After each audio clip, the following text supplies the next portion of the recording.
우리가 일전에도 한번 이 본문을 통해서 묵상한 내용이 있는데 오늘도 이 말씀을 여러분들 가슴판에 새기고 싶어지는 그런 마음의 감동이 있어서 이 본문을 오늘도 택했습니다. 에스겔서 37장 1절에서부터 14절까지의 내용을 우리 서도 교독했으면 좋겠습니다. 여호와께서 권능으로 내게 임하시고 그 신으로 나를 데리고 가서 골짜기 가운데 두셨는데 거기 뼈가 가득하더라.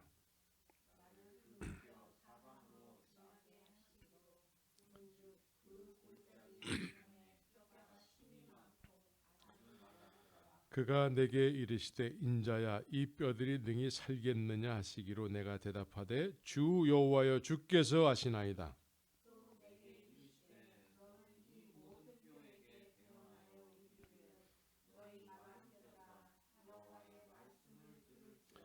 주 여호와께서 이 뼈들에게 말씀하시기를 내가 생기로 너에게 들어가게 하리니 너희가 살리라.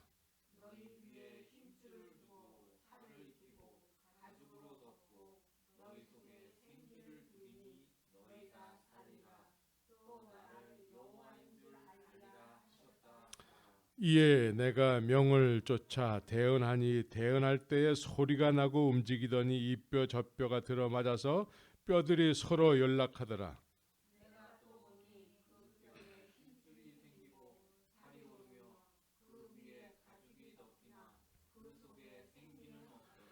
또 내게 이르시되 인자야 너는 생기를 향하여 대언하라. 생기에게 대언하여 이르기를 주 여호와의 말씀에 생기야 사방에서부터 와서 이 사망을 당한 자에게 불어서 살게 하라 하셨다 하라.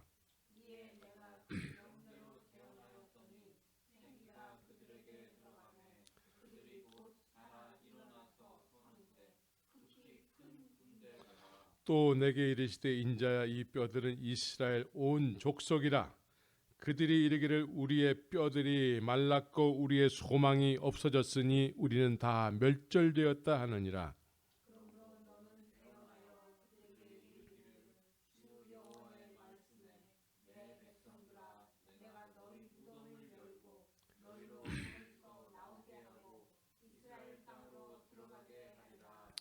내 백성들아 내가 너희 무덤을 열고 너희로 거기서 나오게 한즉 너희가 나를 여호와인 줄 알리라. 내가 또 내 신을 너희 속에 두어 너희로 살게 하고 내가 또 너희를 너희 고토에 거하게 하리니 나 여호와가 이 일을 말하고 이룬 줄을 너희가 알리라. 나 여호와의 말이니라 하셨다 하라. 아멘. 오늘은 말씀과 생기라는 제목으로 말씀을 드리기를 원합니다. 믿음의 사람들에게는 믿음으로 바라봐야 될 시각이 있게 되는 것이죠. 믿음의 시각이 있는데 그 믿음의 시각이 늘 우리의 관점에서 보면은 우리가 늘 실수하고 실패를 하게 됩니다. 우리의 관점에서 늘 우리의 믿음을 보게 되면은 아무것도 되지 않았는데도 불구하고 다 됐다라고 생각을 하고 착각을 하게 돼요. 아무것도 되지 않았는데도 됐다고 착각을 하면은 약이 없어요. 그건 약이 없어. 그래서 믿음의 성도는 항상 하나님의 관점에서 하나님의 계획하심대로 되는 그런 지혜로운 사람이 되어야 되는 것이죠. 하나님의 관점에서 나를 봐야 돼요. 사람의 관점에서 나를 보게 되면은 사람들은 다 됐다라고 여기면서 우리에게 직분을 준단 말이죠. 그런데 하나님의 관점에서 나를 보게 되면은 하나님은 나를 어떻게 보고 계실까? 하나님의 관점에서 봐야 되는 거예요. 근데 오늘 본문에서는 하나님께서 당신 자신이 택한 이스라엘 백성들을 어떻게 보고 계십니까? 뼈다귀들로 보고 계시다라는 거예요. 뼈다귀. 뼈다귀들이 그냥 이렇게 뭉쳐서 있는 거예요. 뭉쳐서. 그런데 이 사람들 스스로의 관점은 어떻습니까? 뼈라고 생각할까요? 이들은 뼈라고 생각하지 않아요. 하나님께서 택한 백성들이라는 자부심을 가지고 살아가는 백성들이죠. 그래서 우리는 우리의 관점에서 우리를 자꾸 보게 되면 실패하고 나중에 헤어나올 수 없는 실망감에 자괴감에 빠지게 되는 거예요. 사람들의 어떤 눈에 맞춰져 가지고 사람들에게 맞춰져서 신앙생활을 하게 되면은 성경에서 나를 비춰봤을 때에 너무나 큰 갭이 있게 되는 거예요. 그래서 실망하고 또 헤어나올 수 없는 어떤 수렁에 빠지기도 하는 거예요. 내가 정말 오랫동안 신앙생활을 해왔는데 왜 나는 지금 이거밖에 안 되는 것일까? 자책을 하게 되는 거예요. 자책. 그래서 사람들에게 맞춰서 신앙생활을 하다가 성경의 맞춤, 하나님의 관점에 맞추려고 하게 되면은 처음에는 굉장히 힘들어요. 사람의 관점에서 맞춰진 신앙생활을 했는데 이제 성경적 관점에 맞춰져서 신앙생활을 새롭게 하려니까 너무 힘든 거예요. 하나님의 말씀이 잘 이해도 안 되고 들려지지도 않고 재미도 없고 이렇게 되는 것이죠. 그래서 하나님께서는 우리를 어떤 관점에서 보기를 원하시냐면 아담이 처음에 하나님으로부터 지음을 받았을 때에 아담을 성경은 뭐라고 얘기하냐면 생령이 된지라 이렇게 얘기한단 말이에요. 생령이 됐다라는 거예요. 생령이 됐다라는 의미는 뭐예요? 하나님께서 흙으로 이렇게 먼저 이렇게 빚었지 않습니까? 흙으로 빚었는데 거기에 생기를 불어넣었다라는 거예요. 하나님께서 생기를 불어넣으니까 생령이 됐대. 생령. 살아있는 어떤 인격체가 됐다라는 거예요. 그래서 일전에 이 생기를 뭐라고 얘기했습니까? 생기. 여러분들이 하나님을 뭐라고 불러요? 아버지라고 부른단 말이에요. 우리도 육신의 아버지가 있잖아요. 육신의 아버지가 있고 내가 자식이 됐을 때에 뭐 때문에 내가 아버지의 자식이 됐을까요? 아버지의 DNA가 들어왔기 때문에 내가 아버지의 자식이 된 거예요. 믿습니까? 엄마 아버지가 결혼해가지고 그 아버지의 DNA가 우리 안에 우리를 시작을 했기 때문에 우리가 자녀가 됐다라는 것이죠. 이와 마찬가지로 하나님께서 생기를 불어넣어 주셨을 때에는 이 생기는 뭐예요? 이 생기가 없으면은 생명이 될 수가 없어요. 그냥 흙덩어리야, 흙덩어리. 그런데 하나님께서 생기를 불어넣어 주시니까 이걸 원어로 뭐라고 그랬습니까? 뇌샤마라고 얘기했어요. 뇌샤마. 뇌샤마가 들어오니까 생명이 됐다라고 얘기하고 있습니다. 그럼 여기서 뇌샤마는 뭐예요? 하나님의 중심에서 나오는 하나님의 DNA예요. 하나님의 생명이란 말이에요. 하나님의 숨이에요. 많은 사람들이 이거를 뭐 루카크라고 막 얘기하지만 원문으로는 뇌샤마라고 얘기를 하고 있습니다. 이 뇌샤마가 아담에게 들어가니까 생명이 됐다라고 얘기하고 있습니다. 생명. 그럼 여기서 생명이 됐다고 했을 때는 그냥 생명이 됐어 라는 것이 아니라 이 뇌샤마는 우리도 아버지의 씨가 우리에게 들어옴으로 인해서 아버지의 자녀가 되잖아요. 아버지를 닮잖아요. 아버지를 씨도 두고 못한다고 그러잖아요. 아버지를 닮는단 말이에요. 이것처럼 하나님의 뇌샤마가 생기가 우리 안에 들어오게 되면은 아담에게 들어가니까 아담이 누구를 닮아요? 하나님을 닮는 거예요. 그래서 아버지라고 부르게 되는 거예요. 하나님을 닮는단 말이에요. 아담이 하나님을 닮은 생명이 됐다라는 거예요. 믿습니까? 아담이 네샤마에 의해서 하나님을 닮은 생명이 됐어요. 세상에 창조된 이후로 하나님을 닮은 유일한 존재예요. 유일한 존재. 네샤마에 의해서. 그래서 하나님을 닮은 존재는 이제 아버지와 자식의 관계예요. 창조주와 피조물의 관계는 아버지와 자식의 관계예요. 예? 하나님의 생명이기 때문에. 예? 하나님의 품속에서 나온 거예요. 하나님의 중심에서 나온 거예요. 네샤마는. 그래서 하나님을 닮게 하는 생명의 삶을 살게 하시는 거죠.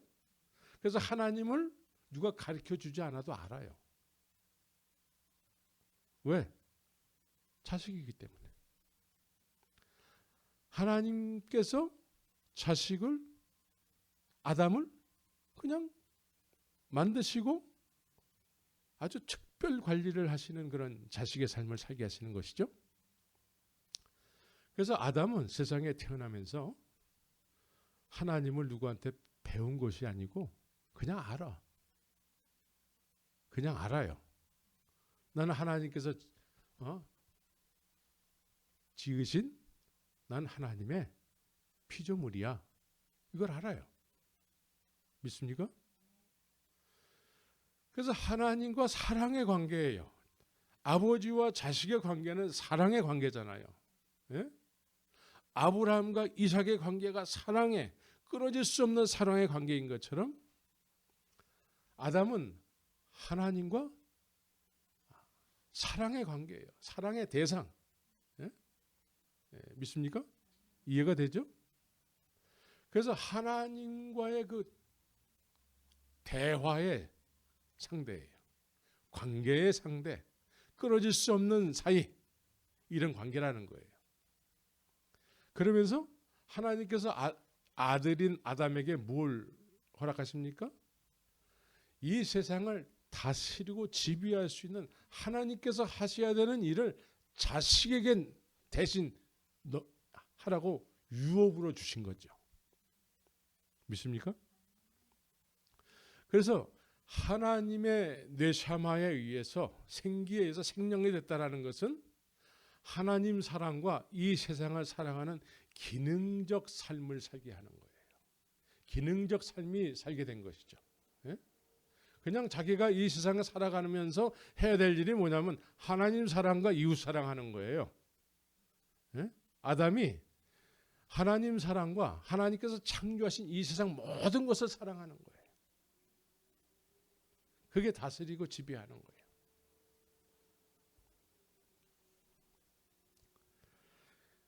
그래서 생명이 됐다라는 의미는 이렇게 하나님의 그 창조의 목적대로 그렇게 살게 됐다라는 것이죠. 그래서 원문으로는 레페시 하야의 삶을 살게 된 것입니다.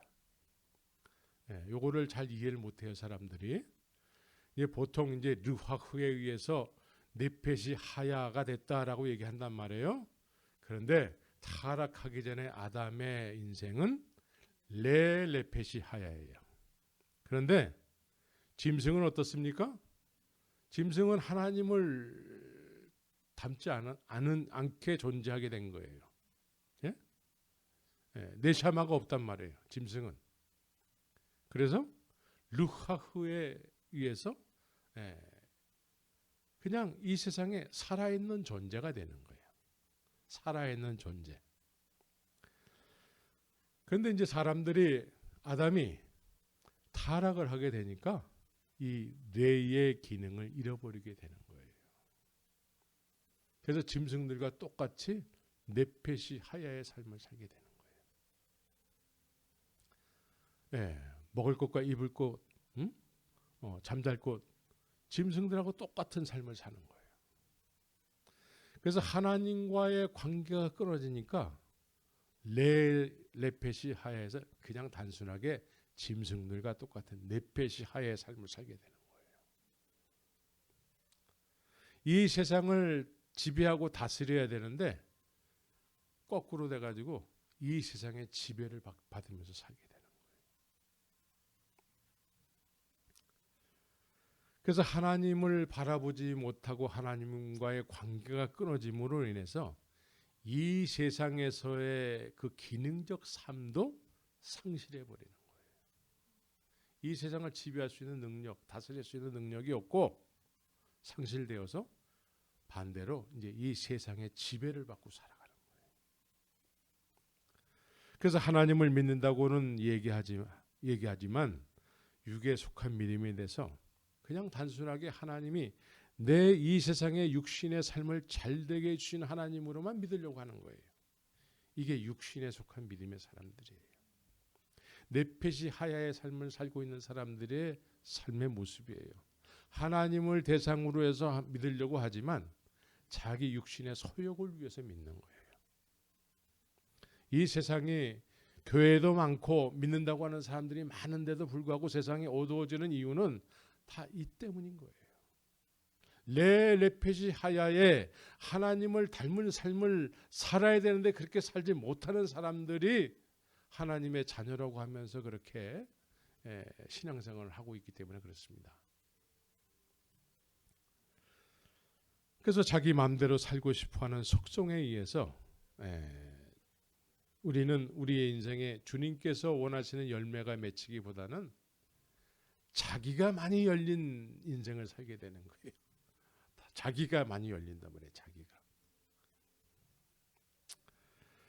그래서 오늘 본문에서는 이렇게 살다가 세상의 포로가 된 지 오래된 사람들, 이스라엘 백성들이 세상의 포로가 된 거예요. 바벨론의 포로가 돼서, 바벨론의 포로가 됐다는 건 우리가 이 시대에 예수 믿는 사람들이 세상의 포로가 됐다는 거하고 똑같은 거예요.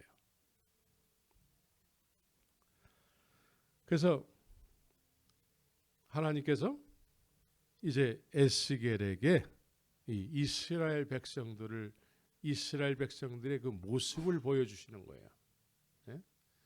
하나님께서 이스라엘 백성들을 보시는 관점을 에스겔에게 보여주시는 거예요. 그러니까 에스겔도 이스라엘 백성들이 뼈들이구나 라고 알게 된 거예요.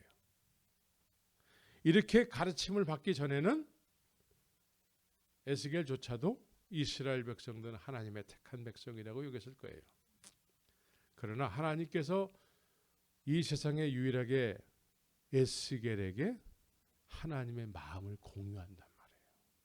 난 여러분들이 하나님의 마음과 공유된 그런 믿음의 삶이 되시기를 예수의 이름으로 축원합니다. 그래서 이스라엘 백성들이 죽은 지 오래된 뼈들이래. 죽은 지 오래된 뼈들. 그런데 이들에게 하나님의 계획이 있다라는 거예요. 하나님의 계획을 에스겔에게 말씀하시는 것이죠. 이렇게 끝나버리면은 사실 비참한 거잖아요. 그런데 하나님께서 하나님의 계획을 에스겔에게 말씀한다라는 거예요. 이 뼈들이 과연 살겠느냐? 여러분들은 어떻습니까? 지금 이 LA를 보게 되면 이 LA가 발전이 있을까요? 없을까요? 그냥 노숙자들이 많이 늘어나고 그냥 강도들이 난무하고 LA가 좋아질 수 있을까요? 이 뼈들이 가득한 에스겔 골짜기와 같은 이 LA가 좋아질 수 있을까요? 이것을 에스겔에게 묻는 거예요. 에스겔에게 묻는 거예요. 이들이 과연 살겠느냐? 근데 하나님의 계획은 뭡니까? 하나님의 계획은 이런 뼈들에게 계획이 있다라는 거예요. 계획이. 어떤 계획이요? 생명이 되게 하는 계획이 있다라는 거예요.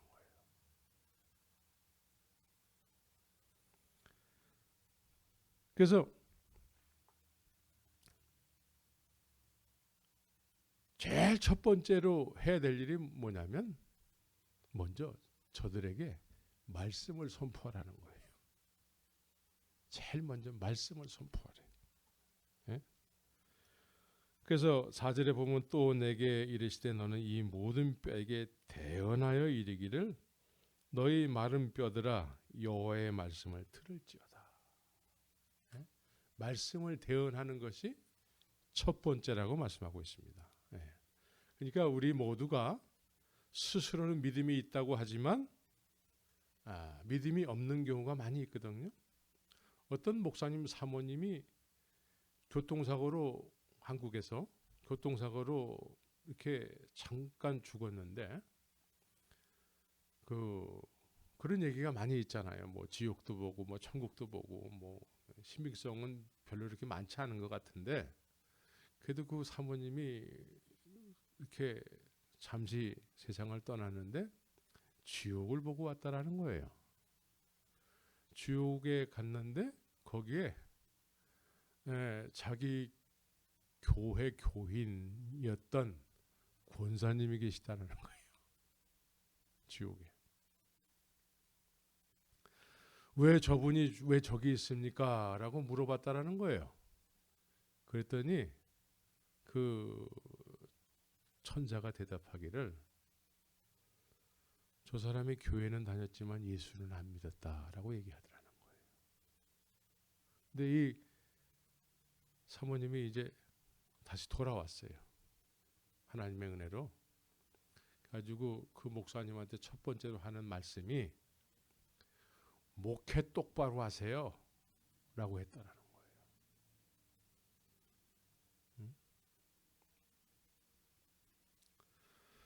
우리는 예수를 믿는 믿음에 대해서 우리가 정확하게 이해를 하고 있어야 돼요. 교회는 다니는데 예수를 안 믿었대요. 네? 권사만 있을까요? 그런 얘기를 듣다 보면 목사들이 굉장히 많더라고. 권사와 목사만 있을까요? 장로들도 많이 있어요. 네. 전도사는 없을까요?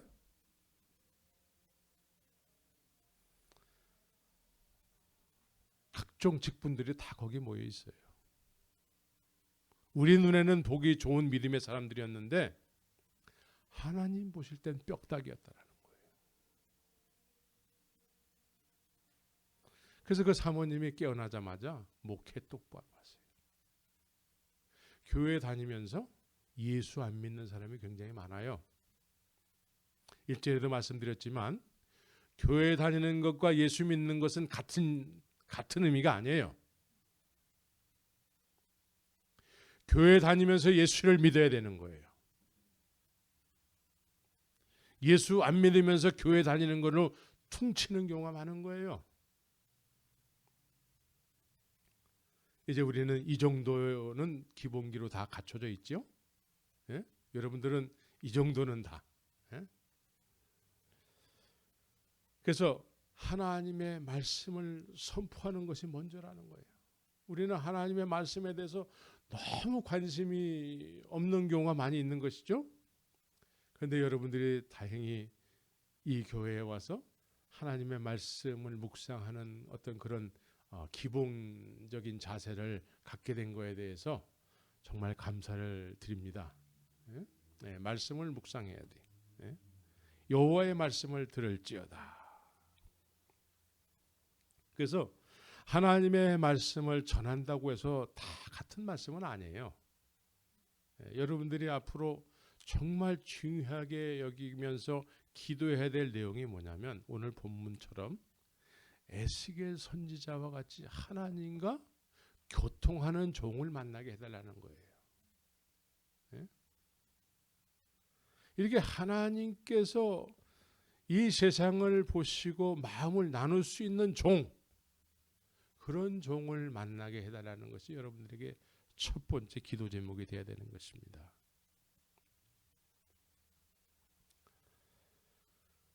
그래서 이 말씀을 듣게 되면은 이제 이스라엘 백성들이 말씀을 에스겔이 대언함으로 인해서 말씀을 듣게 됐습니다. 말씀을 듣는 것이 답니까? 예? 에스겔 선지자와 같은 종을 만나는 것이 첫 번째 여러분들의 복인데, 이런 사람을 통해서 말씀을 듣는다고 해서 그것이 생명이 되는 건 아니라는 것이죠. 예?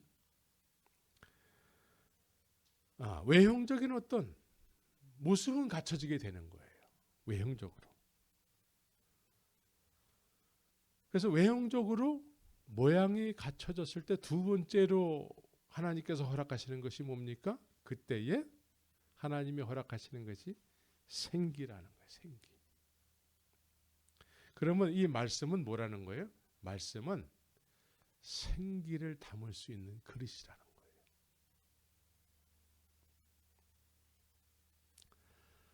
말씀을 많이 알지만 생기가 없게 되면은 기능적 삶을 살지 못해요. 말씀에 생명이 없는 거와 같은 거예요. 그래서 말씀을 많이 알지만 말씀에 의해서 삶을 살아내질 못한다니까요. 그러니까 지식적으로 그냥 이야기하게 되는 것이죠. 그래서 외형적으로 말씀을 많이 안다고 하는데 생기가 없음으로 인해서 그냥 많이 아는 말씀으로 해서 먹고 살 수는 있어요. 그러나 그러한 말씀에 의한 말씀대로 사는 삶은 그렇게 사라지지 않는 거예요. 왜? 생기가 없기 때문에 그래요. 그래서 말씀을 많이 아는데도 불구하고 생기가 임해서 생기가 있어야 될 자리에 생기가 없게 되면 그 자리에 누가 있을까요? 그 자리에 내가 있는 거예요. 죄인이 내가. 그래서 많이 안다고 하는 말씀을 죄인이 내가 이용하고 사용하는 거예요. 그래서 로마서에서는 이런 사람들을 회칠한 무덤이라고 얘기를 하고 있습니다. 회칠한 무덤. 성경에서는 회칠한 무덤. 회칠한 무덤이 뭐예요?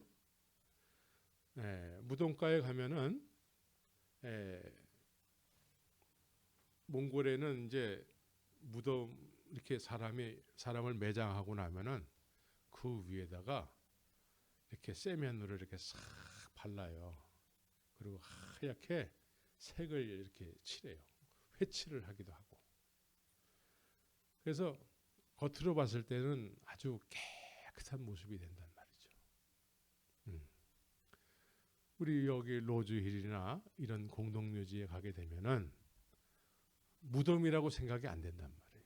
아주 깨끗하고 단정하고 비석이 아주 대리석으로 이렇게 이쁘게 포장이 되어 있단 말이죠. 회칠한 무덤이 이런 거예요. 그 무덤 겉모습은 깨끗하지만 그 속은 어떻습니까? 썩은 송장에 있는 거예요.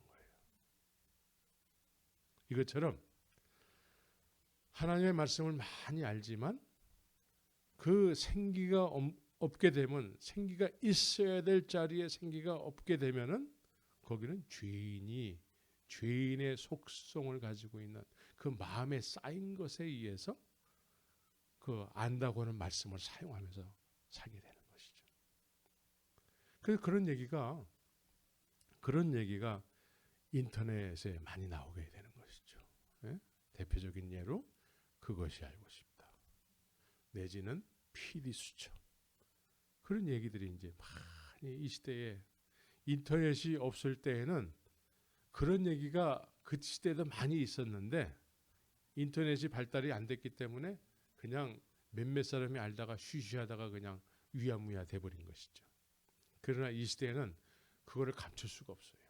다 드러나게 돼 있어요.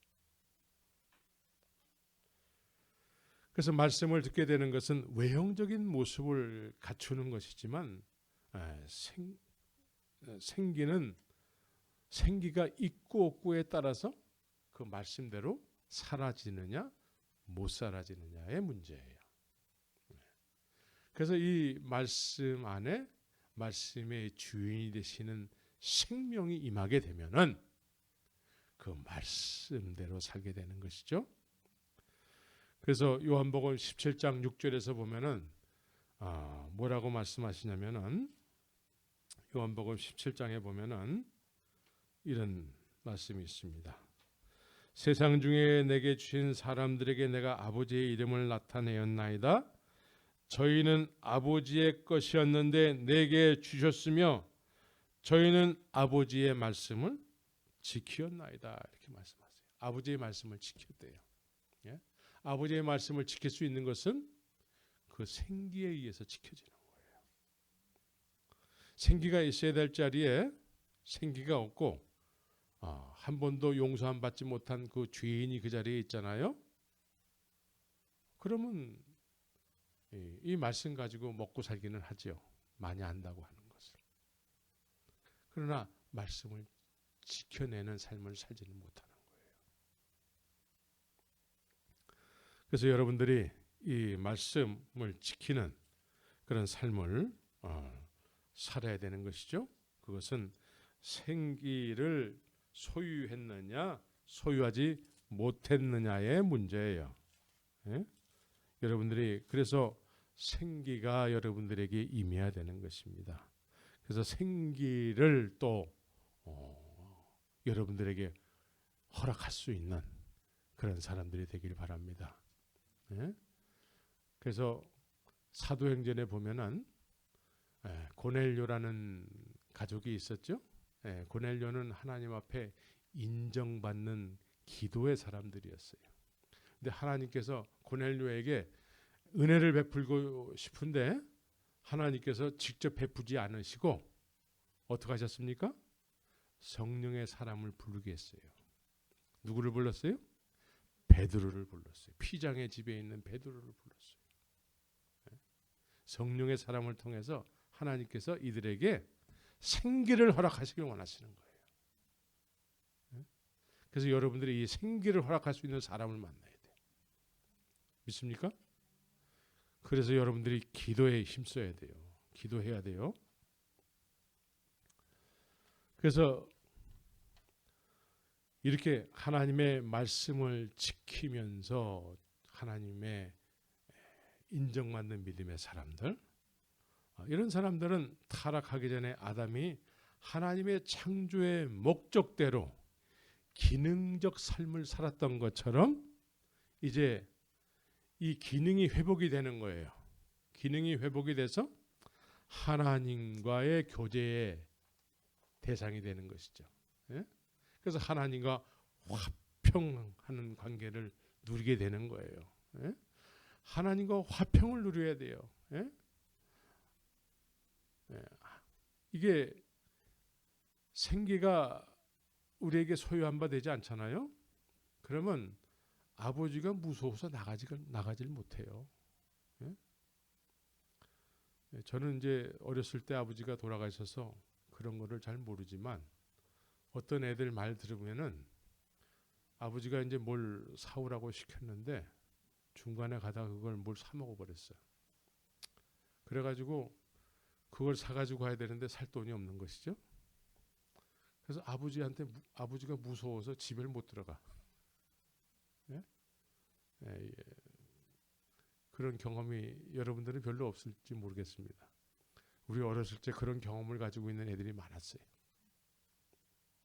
아버지가 무서워서 아버지 앞에 나갈 수가 없는 거예요. 그러니까 죄가 해결되지 않으면 아버지 앞에 나갈 수가 없는 거예요. 그래서 이 생기를 소유함으로 인해서 아버지 앞에 나가게 되는 것이죠. 아버지와 화평을 누리는 거예요. 아버지를 누리는 삶을 사는 거예요. 믿습니까? 예? 오늘날 하나님 아버지 하는데 아버지를 누리지 못하는 사람이 너무나 많이 있어요. 자기 아버지를 이 세상에 소개하지도 못하고 자기 아버지가 이 세상으로부터 손가락질을 받고 멸시를 당하고 하는데도 아버지를 영화롭게 하는 사람이 별로 없다라는 것이죠. 교회가 욕을 얻어먹고 교회가 욕을 얻어먹는 얘기는 뭐예요? 아버지가 욕을 얻어먹는 거와 똑같은 거예요. 하나님은 안 계셔라는 얘기하고 같은 얘기란 말이에요. 그런데 이렇게 아버지의 영광이 멸시를 당하는데도 불구하고 우리는 아버지의 그 멸시당하는 이 시대의 어떤 그런 좋지 않은 상황에 대해서 별로 우리가 울지도 않고 그 아버지의 명예를 회복시키려고 노력도 안 하고 이러고 사는 경우가 많다는 것이죠. 네. 우린 기능적 삶이 회복이 돼야 돼요. 네. 이게 열매예요. 열매. 회복이 된 사람들의 열매. 생명이 된 사람들의 열매예요. 하나님을 누리고 하나님을 누림으로 해서 이 세상을 사랑으로 다스릴 수 있는 능력이 생기는 거예요.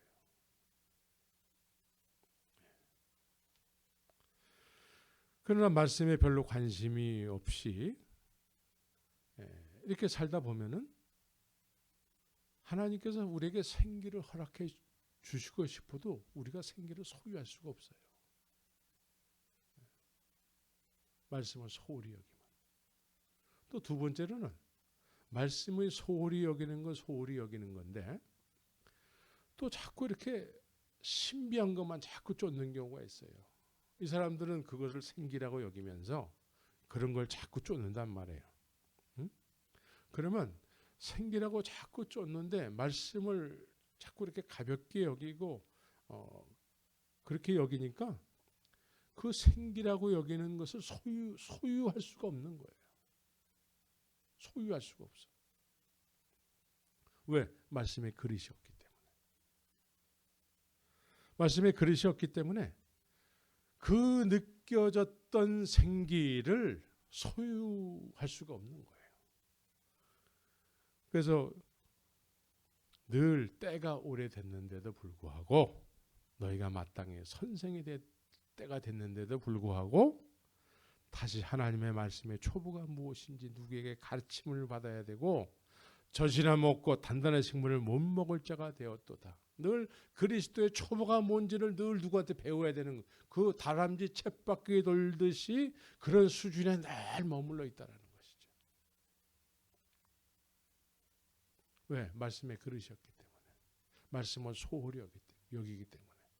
하나님께서 특별한 은혜를 베풀어 주셔서 어떤 성령의 경험을 할 수가 있어요. 근데 자꾸 그런 것만 경험하고 말씀은 소홀히 여기잖아요.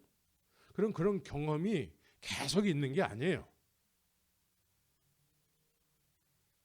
그래서 말씀의 그릇에 그런 것이 담겨야 되는데 담겨지지가 않는 거예요. 왜? 말씀을 소홀히 여기기 때문에. 그래서 그리스도의 초보가 뭔지를 늘 누구한테 배워야 돼.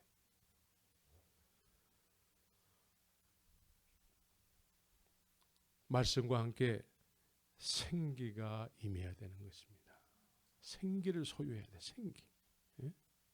생기를 소유하게 되면은 생명이 되는 거예요. 그래서 생기는 창세기 2장에서 하나님 품속에서 나오는 하나님의 생명이에요. 예? 하나님을 닮게 하는 하나님의 생명인 것이죠. 뇌샤마. 흙덩어리도 뇌샤마를 소유하게 되면은 아담과 같은 생명이 되는 것입니다. 그래서 창조의 목적대로 존재적 기능적 삶을 살게 되는 것입니다. 그래서 고린도전서 15장 45절에서 첫사람 아담은 산영이 되었다라고 얘기하는 거예요. 산영이 되었대. 흙덩어리가 뇌샤마를 소유하게 되니까 생기가 들어가게 되니까 산영이 됐다. 여기서는 신약 성경에서는 산영이 됐다. 생명이 됐다라고 얘기하고 있는 것이죠. 그런데 타락으로 인해서 이 기능이 죽어버린 것입니다. 기능이 죽었어요. 그래서 하나님 앞에 나가지도 못하고 하나님을 누리지도 못하고 그런데 이 뇌샤마는 생기로서 하나님을 닮게 하는 하나님의 생명이라고 얘기했지 않습니까? 이건 하나님의 품속에 하나님의 어떤 그런 DNA예요. 믿습니까? 그런데 하나님의 품속에 독생하신 하나님께서 이 세상에 말씀이 육신이 돼서 오신 거예요. 그래서 이 예수 그리스도 말씀이 육신이 되신 이 분은 예수님은 마지막 아담이라고 얘기하시면서 마지막 아담, 살리는 영이다라고 얘기하고 있는 거예요. 아담은 산영, 생명이 됐는데 타락으로 인해서 이제 레페시하에서 레가 죽어버린 거예요. 떨어져 버린 거예요. 그냥 짐승처럼 네페시하야가 된 거예요. 그러니까 하나님의 품속에서 독생하신 하나님께서 다시 이 세상에 살리는 영으로 오신 거예요. 살리는 영. 응? 이 살리는 영을 우리가 소유하기 위해서는 어떻게 해야 됩니까? 예수님께서 가장 소중하게 여겼던 메시지가 있어요. 그 메시지가 뭘까요? 내 말이 너희 안에 거해야 된다는 거예요. 지금까지 제가 여러분들에게 말씀드린 내용대로 이 말씀은 뭡니까? 생기를 담을 수 있는 그릇이라고 얘기했어요. 말씀. 예수님이 세상에 오셔서 내 말이 너희 안에 거해야 돼. 믿음이라는 게 뭐예요? 믿음은 들으면서 나고 들음은 예수 그리스도의 말씀으로 말미암느니라 그래요. 그러니까 이 말씀이 우리 안에 거해야지만 말씀 중심에 이제 생기가 임하게 되는 것이죠. 예? 그럼 우리가 온전한 믿음의 사람이 되어서 온전한 믿음의 사람이 되는 생명이 된다라는 거예요. 생명. 예? 생명이 됐을 때는 어떻게 삽니까? 생명이 됐을 때는 기능적 하나님께서 창조의 목적대로 그 기능적 삶을 살게 되는 거예요. 그래서 하나님 사랑과 이웃 사랑이 되는 거예요. 우리의 삶의 목적이 하나님 사랑과 이웃 사랑에 있어야 되는 거예요. 하나님을 어떻게 사랑해야 됩니까? 마음을 다하고 뜻을 다하고 생명을 다해서 주 너희 하나님을 사랑하라고 얘기하고 있습니다. 이것이 안 되면 이웃 사랑이 안 돼요. 이것이 안 되면 이것이 돼야지만 이웃 사랑할 수 있는 기능이 회복이 되는 거예요. 그런 능력이 생기는 거예요. 그래서 하나님을 마음을 다하고 뜻을 다하고 생명을 다해서 사랑할 수 있게 되는 것입니다. 예. 그래서 주님은 신약에서도 말씀이 먼저야 라고 얘기하고 있는 거예요. 말씀. 내 말이 너희 안에 거해야 돼. 그러면 말씀에 생명이 불어넣어짐으로 인해서 말씀에 생명이 불어넣어진다는 의미는 뭡니까? 구약에서는 생기예요. 생기. 생기가 말씀에 불어넣어지면은 말씀이 말씀대로 살아갈 수 있는 능력이 생기는 거예요. 능력. 존재적 삶을 살게 되는 게 창조의 창조적 존재적 삶을 살게 되는 거예요.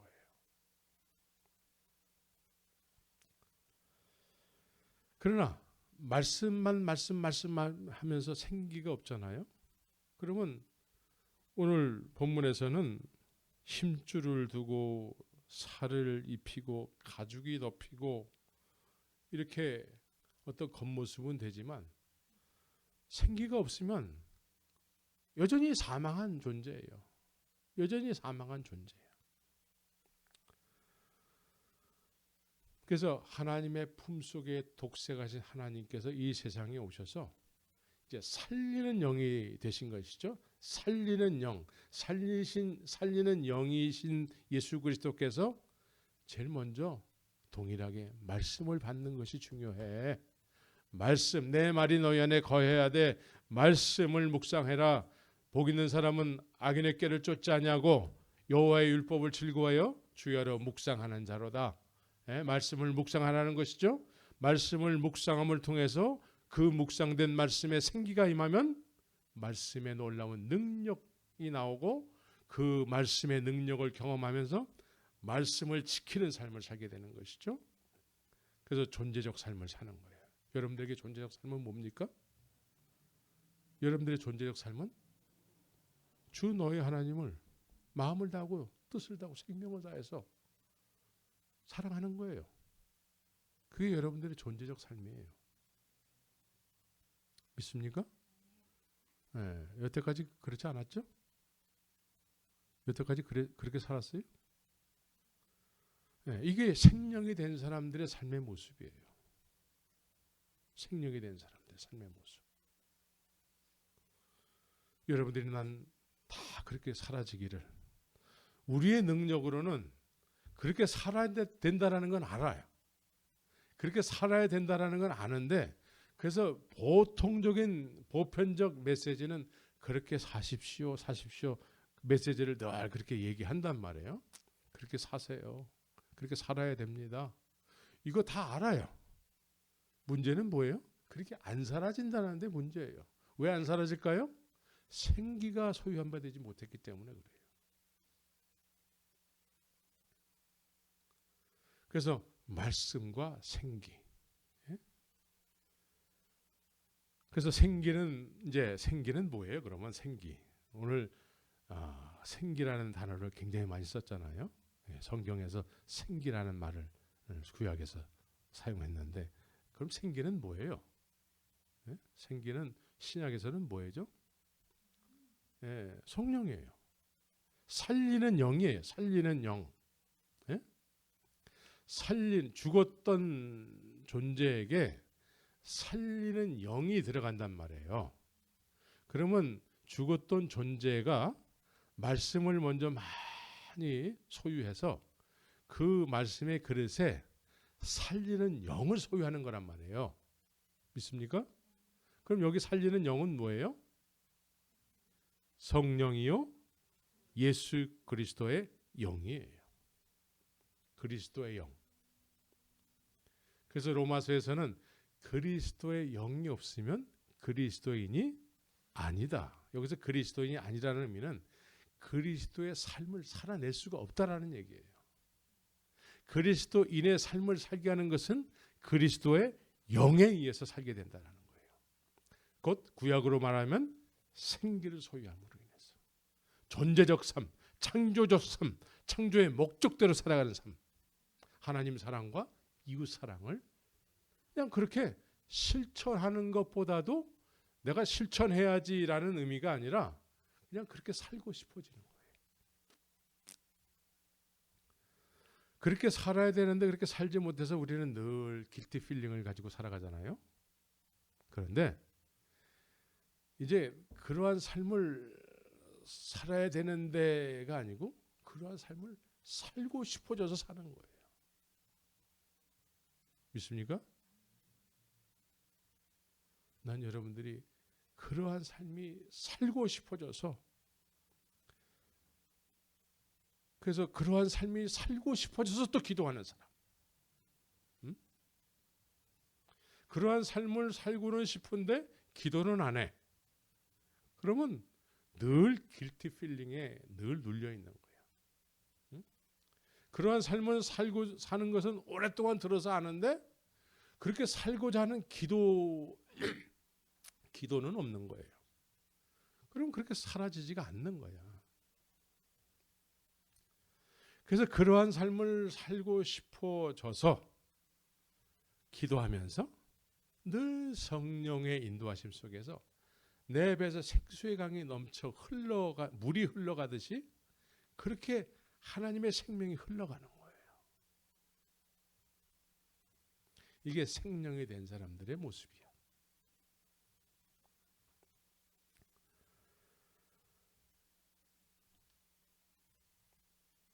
하나님의 계획은 언제나 있어 왔습니다. 하나님의 계획은. 그래서 하나님의 말씀을 통해서 우리가 생기를 소유할 수 있는 그런 믿음의 그릇이 돼야 되는 거예요. 우리가 믿음 하는데 그 막연하게 믿음이 설명이 안 돼서 막연한 믿음을 이야기하는 경우가 많아요. 믿음이라는 것은 하나님의 계획 속에 있는 사람이에요. 하나님의 계획 속에 있어서 하나님께서 나에게 에스겔과 같은 사람을 통해서 나 너에게 이런 계획이 있어. 일단 너는 마른 뼈인데, 너는 지금 마른 뼈인데 일단 말씀을 들어 라고 하시는 것이죠. 말씀을 가까이 해. 말씀을 묵상을 해. 일단은 내 계획의 첫 번째는 말씀을 묵상하라는 것입니다. 그러면 무엇이 생긴다고요? 힘줄이 생기고 가죽이 덮이고 그래서 외형적인 모습은 갖추어진대요. 이렇게 하나님께서 하나님의 계획을 이야기하는 사람을 또 여러분들이 만나야 되는 거예요. 그것이 여러분들에게 복인 줄 믿습니다. 그래서 그런 사람 만나기를 기도해야 돼요. 틀림없이 여러분들 앞날에 그런 사람이 있습니다. 그래서 그런 사람을 통해서 말씀을 많이 듣고 또 여러분들 스스로가 말씀을 많이 묵상해야 돼요. 그리고 목마름 속에 있어야 돼요. 목마름. 목마름에 대해서 여러 차례 얘기했죠. 목말라 해야 돼요. 목마름은 영혼의 목마름. 내가 소유해야 되는데 소유한 바 되지 못해서 목말라 하는 것. 성경을 읽었는데 성경을 통해서 내가 소유해야 되는 것이 있는 것을 알았는데 아직 내가 소유한 바 되지 못해서 거기에서 나오는 목마름. 이것이 여러분들에게 있어야 되는 거예요. 목마름. 그 목마름 속에서 구하고 또 구하게 되는 것이죠. 그럴 때 무엇이 우리에게 임할까요? 생기가 임하는 거예요. 생기가. 그래서 말씀과 생기, 말씀과 성령, 말씀과 그리스도의 영, 말씀과 보혜사 다 같은 말이에요. 그래서 에스겔이 명을 쫓아 태어나니 태어날 때 소리가 나고 움직이더니 이 뼈 저 뼈가 들어맞아서 살이 오르고 가죽이 덮였다. 그런 이후에 이제 생기를 또 명하게 되는 것이죠. 그래서 생기를 소유하게 되면 어떻게 되는 것이죠? 군대가 되는 거예요. 군대. 주님께서 원하시는 것이 여러분들이 큰 군대가 되는 거예요. 10절에 보면은 10절을 우리 다 같이 한번 읽겠습니다. 시작. 이에 내가 그 명대로 대언하였더니 생기가 그들에게 들어가매 그들이 곧 살아 일어나서 서는데 극히 큰 군대더라. 극히 큰 군대가 됐대요. 군대. 이 군대가 창조적 기능적 삶을 살게 되면은 이 사람들이 하나님을 사랑하고 이웃을 사랑하게 되면 세상은 놀라워지겠죠? 그런 사람들 중에 여러분들이 속해 있다 그러면 얼마나 은혜가 넘칠까요? 여러분들이 그 계획 속에 여러분들이 있을까 없을까요? 아멘을 크게 한번 하세요. 그 계획 속에 있어야 되는 것이죠. 마귀도 군대 마귀가 있잖아요. 마귀도 군대 마귀가 있어. 여러분들 마귀의 존재를 무시하면 안 돼요. 여러분들의 마음을 뺏어가는 존재는 다 마귀가 하는 거예요. 직간접적으로 여러분들이 하나님께로 향하는 마음이 자꾸 이렇게 상실되고 이렇게 빼앗기는 것은 다 마귀의 직간접적인 역사가 있어서 그래요. 그래서 힘써서 기도하라고 얘기하고 있습니다. 힘써서 깨어서 기도하라고 얘기하고 있습니다. 힘쓰라고 얘기하고 있습니다. 그래서 우리는 십자가의 군대가 돼야 되는 거예요. 십자가의 군대. 마귀도 군대 마귀가 있듯이 우리는 십자가의 군병들 돼야 되는 것이죠. 그래서 마귀와 대적해서 마귀들이 한 길로 왔다가 7길로 도망가고 우리는 하나님께 영광을 돌리며 이 세상에 하나님의 사랑이 우리의 심령을 통해서 우리의 배에서 생수의 강이 넘쳐서 흘러가게 해야 되는 것이죠. 그것이 여러분들을 남은 인생에 충만케 되기를 예수의 이름으로 축원합니다. 이것이 여러분들에게 마지막으로 전하게 되는 메시지입니다. 가슴판에 새기시고 이제 생기를 소유하자. 다 같이 말씀을 묵상하고 생기를 소유하자. 이것이 우리에게 생명이 돼야 돼. 생명. 이게 우리에게 전부가 돼야 돼. 그래야지만 우리가 믿음의 성공자가 되는 거예요. 그러면 어디를 가나 주께서 여러분들과 함께 하시면서 놀라운 영광이 여러분들에게 임하고 또 주님 앞에 놀라운 영광을 여러분들이 돌리게 되는 것입니다. 내 자랑은 하나도 없고 예수님 자랑만 우리에게 충만하게 되는 거예요. 예수님 자랑. 예수님을 믿는데 예수님 자랑하는 사람이 너무 없어요. 예수님을 믿는데 예수님 자랑하지 않고 목사 자랑하는 사람이 너무나 많아. 교회 자랑하고 목사 자랑하고. 예수님 믿는 사람은 예수님 자랑해야 돼요. 어느 교회, 어느 큰 교회는 그 교회는 예수님을 믿는 사람들이 모여 있는데 늘 그 교회 목사님 자랑하는 사람들이 모여 있어. 그 목사님, 그 목사님이 예수님 같아. 여러분들은 예수님 자랑해야 돼요. 왜냐하면 예수님이 여러분들을 위해서 모든 것을 행하셨기 때문에 그렇습니다. 그것을 우리가 알고 믿는 사람이 되어야 되는 것이죠. 그것이 알고 믿어지고 느껴졌다면 어찌 우리가 예수님을 자랑하지 않을 수가 있겠습니까? 예수님 자랑. 그래서 생기를 소유하게 되면 예수님께서는 권능을 받고 내 증인이 될 거야. 여기서 예수님 증인이 된다는 의미는 뭐예요? 예수님 자랑하는 사람이 될 거라는 거예요. 1년 12달 예수님 자랑 한 번 못하는 사람이 이 LA에 너무나 많이 있습니다. 예수님을 믿는데도 예수님 자랑하는 사람, 예수님 자랑을 못해. 난 여러분들이 예수님 자랑하는데 1등 가는 사람이 되시기를 예수 이름으로 축원합니다. 어디서나 듣든지 아니 듣든지 깨달음을 얻든지 못 얻든지 우리는 예수님 자랑, 예수님 증언해야 돼요. 왜? 그분이 나를 위해서 모든 것을 행하셨기 때문에. 어찌 자랑을 안 할래 안 할 수가 있겠습니까? 그렇죠? 그래서 여러분들이 마지막으로 이 예배를 통해서 나 이제 예수님 자랑하는 데 있어서 가장 먼저 해야 될 것이 뭡니까? 말씀 묵상.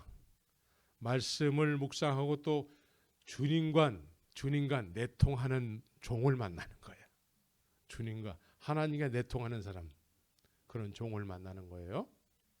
하나님과 내통하는 종을 통해서 그 입술을 통해서 하나님께서 나에 대한 계획을 전해주는 사람. 그리고 그것이 다가 아니고 이제 생기를 소유하기를 힘써야 되고 생기를 허락할 수 있는 사람을 또 만나야 되는 것이죠. 이걸 동시에 가지고 있는 사람은 얼마나 이 동시에 가지고 있는 사람을 만나는 것은 복 중의 복이죠. 그런 사람들이 여러분들 앞날에 넉넉히 만나지기를 예수의 이름으로 축원합니다. 같이 기도하겠습니다.